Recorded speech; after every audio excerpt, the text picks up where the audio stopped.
The Waiting Game. Written by Elizabeth Cadell. Narrated by Peck. Chapter 1.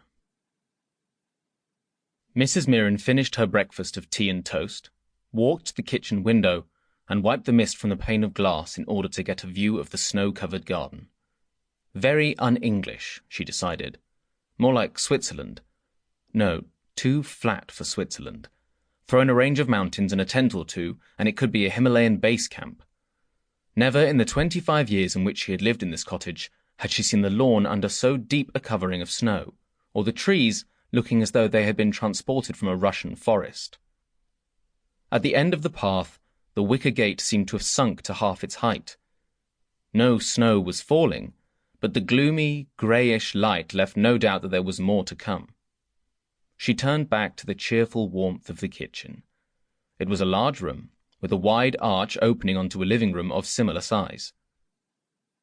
Both were served by a two-way fire, considered by visitors to be unnecessary in a moderate-sized cottage which had adequate central heating. There were 3 well-filled bookshelves in the living room, but not much furniture. What was there was comfortable, but shabby.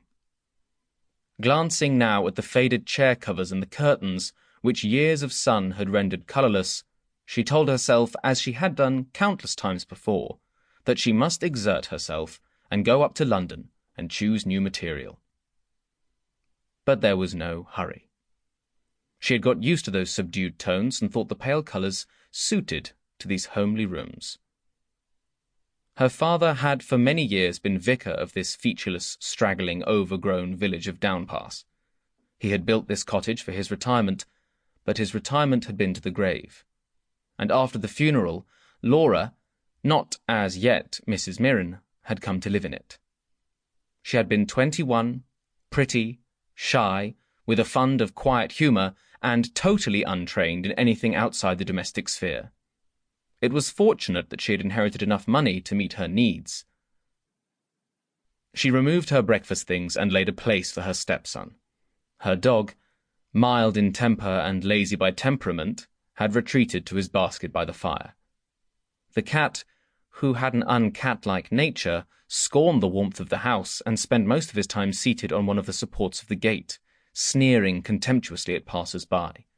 There were not many to sneer at, except at weekends. The cottage stood in a narrow, isolated lane, and would have been little used if it had not been a shortcut from the main street of the village to the church and the playing fields beyond. On weekdays, few people went by, but Sample complete. Ready to continue?